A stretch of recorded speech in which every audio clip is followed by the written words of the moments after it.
என்னதான் நம்ம வந்து வீட்டில் சமோசா பண்ணாலும் கடையில் அந்த டீ கடையில் பேக்கரியில் கிடைக்கிற மாதிரியே வரலை, அந்த டேஸ்ட் வரல அப்படின்னு சொல்கிறவங்க இந்த வீடியோவை ஸ்கிப் பண்ணாமல் பார்த்தீங்கன்னா தான் புரியும். அதுக்கு டால்டாவை எடுத்து உருக வச்சுக்கிறேன். டால்டா வந்து 2 டேபிள் ஸ்பூன், மைதா வந்து 1.5 கப்பு மைதா எடுத்து நான் ஜெலிச்சிக்கிறேன். ஃபஸ்ட்டு என்னுடைய வீடியோ பார்க்குறவங்க சப்ஸ்கிரைப் பண்ணலைன்னா சப்ஸ்கிரைப் பண்ணுங்கள், ஆல் என்ற ஆப்ஷனை தொடுங்க. அப்போ தான் நான் போகிற ஒரு வீடியோவுடைய நோட்டிஃபிகேஷன் உங்களுக்கு காட்டும். இந்த மாவுக்கு தேவையான உப்பு, இது வந்து ஓமம் வந்து கண்டிப்பாக சேர்க்கணும். ஏன்னா நம்ம சாப்பிடும்போது டீ கடைலாம் நீங்கள் வாங்கி சாப்பிட்டிங்கன்னா அந்த ஸ்மெல் நல்ல ஓமம் ஸ்மெல், அது போட்டு தான் பண்ணுவாங்க, அவ்வளோ நல்லாயிருக்கும். இப்போ ஊறுக வச்சுருந்த அந்த டால்டாவை இதில் சேர்த்துட்றேன். 2 டேபிள் ஸ்பூன் வந்து டால்டா சேர்த்தேன். அது உருகி ஆறினதை தான் நான் இதில் சேர்க்குறேன்.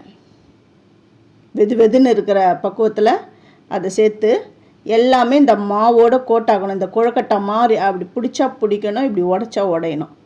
இந்த அளவுக்கு அந்த மாவில் ஃபுல்லாக ஸ்ப்ரெட் ஆகிற அளவுக்கு கலந்துட்டு அதுக்கப்புறம் தண்ணியை வந்து கொஞ்சம் கொஞ்சமாக விட்டு பிசையணும். இது வந்து நல்லா கெட்டியாக, இந்த மாவு நம்ம பிசைந்து நல்லா கெட்டியாக இருக்கணும். இந்த பாருங்கள், இந்த அளவுக்கு கெட்டியாக இருக்கணும். இப்போது ஒரு ஈர துணி போட்டு அப்படியே ஒரு 1/2 hour மூடி வச்சிடுறேன். ஏன்னா மாவு வந்து காயக்கூடாது, அதனால். இப்போ ஒரு கடாயில் எண்ணெய் விட்டு பூண்டு தட்டி போட்டுக்கிறேன். ஸ்டஃபிங் வந்து நம்ம இஷ்டம்தான், நமக்கு என்னென்ன காய்கறி தேவையோ அதெல்லாம் நம்ம சேர்த்துக்க வேண்டியது தான்.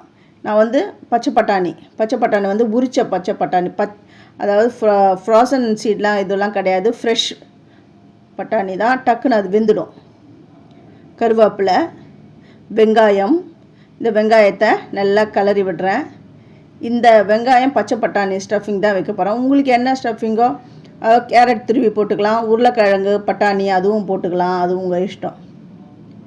உப்பு, மஞ்சப்பொடி, கரம் மசாலா, அப்புறம் ஜீரகப்பொடி இதெல்லாம் சேர்த்துட்டு நல்லா கலந்து விடணும். காரத்துக்கு நான் பச்சை மிளகா தான் நான் சேர்த்துருக்கேன், மிளகாத்தூள்லாம் நான் சேர்க்கலை. ஒரு 2 பச்சை மிளகாவை சின்னதாக கட் பண்ணி இதில் போட்டிருக்கேன்.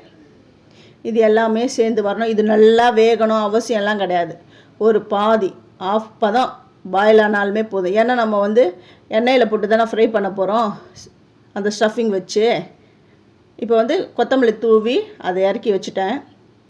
இப்போ இந்த மாவு பாருங்கள் எவ்வளோ டைட்டாக இருக்குது, நல்லா டைட்டாக தான் பிசைஞ்சு வைக்கணும். இப்போ இதை வந்து எல்லாம் கட் பண்ணிக்கிறேன்.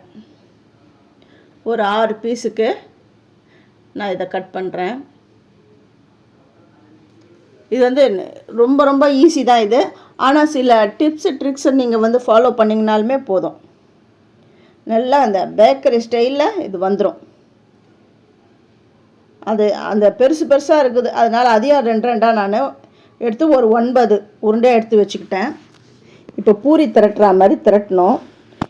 ஒன்று நல்லா மெல்லிசாக திரட்டணும், திக்காலாம் இருக்கக்கூடாது. மெல்லிசாக இருந்தால் தான் அந்த சமோசா வந்து நல்லா ஃப்ரை ஆகி நல்லா கிறிஸ்பியாக இருக்கும். இப்போ இதை பாதியாக வெட்டிட்டு 9 பீஸ் உருண்டை இருந்தது இல்லையா, அதில் வந்து அந்த 18 சமோசா வரும். அந்த கார்னரில் தண்ணியை தடவிக்கிறேன். இது எப்படி வந்து சுருட்டுறாங்க அப்படின்றத நான் மொல்லமாக உங்களுக்கு செஞ்சு காட்டுறேன். இந்த பாருங்கள், கீழே வச்சு நான் அப்படி தருங்க இந்த மாதிரி மடிச்சுக்கணும், அவ்வளவுதான். அந்த கார்னரை எட்ஜை அப்படி அமுத்தி விட்டுக்கோங்க. இவ்வளோதான், இந்த பேக்கெட் மாதிரி இவ்வளோ தான் பண்ணிக்கணும், அவ்வளோதான். இப்போ அந்த ஸ்டஃபிங்கை இது உள்ள நான் வச்சுடுறேன். ரொம்ப ஈஸியாக நம்ம பண்ணிடலாம். அந்த திரட்டும் பொழுது அந்த பூரி நம்ம திரட்டுறோம் இல்லையா, ஆனால் அது வந்து மெல்லிஸாக திரட்டணும். இது பாருங்கள், இந்த நீட்டாக வருது பாருங்கள், அதை வந்து நடுவில் வரா மாதிரி அப்படி வச்சுக்கணும். அந்த ஓரங்களில் தண்ணி தொட்டுட்டு அந்த உள்ளே இருக்கிற ஸ்டஃபிங்கை கொஞ்சம் அழுத்தி வைக்கணும். அந்த ஸ்டஃபிங் வந்து ஒரு முக்காப்பாக தான் இருக்கணும்.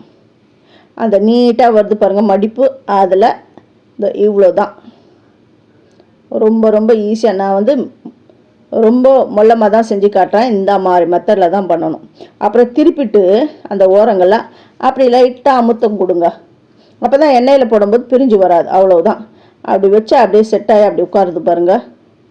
நான் இன்னொன்று உங்களுக்கு மடித்து காட்டுறேன். இந்த ஓரங்களில் தண்ணி தொட்டுக்கணும். தண்ணி தொட்டுட்டு அது ரெண்டுத்தையும் இப்படி மடிச்சுக்கணும். இந்த முக்கோணமாக இப்படி மடிச்சுக்கணும்.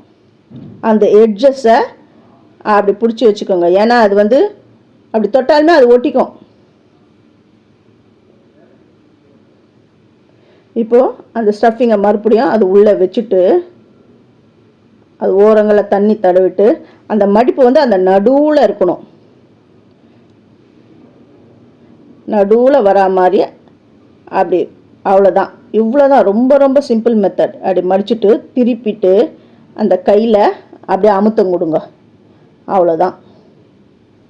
இப்படி தாங்க சமோசா மடிக்கணும். ரொம்ப ஈஸி, கஷ்டமே கிடையாது. எல்லா சமோசாவையும் நான் டக் டக் டக்குன்னு மடித்து எடுத்து வச்சுட்டேன். இப்போ எண்ணெய் அடுப்பில் காயுது. அடுப்பு மிதமான இதோடு தான் வச்சுருக்கேன். சமோசாவை அந்த ஓரத்தில் போடணும், நடுவில் எடுத்து போடக்கூடாது. எண்ணெய் தெரிக்கிற அளவுக்கு வெந்து வந்துடுது பாருங்கள். இப்போ திருப்பி போட்டுடுறேன்.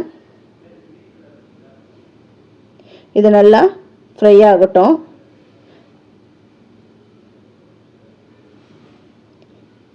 ஃபஸ்ட்டு எண்ணெயை நல்லா ஹையில் வச்சுட்டு அப்புறமா ஸ்லோவில் வச்சுட்டு இந்த சமோசாவை போடுங்க.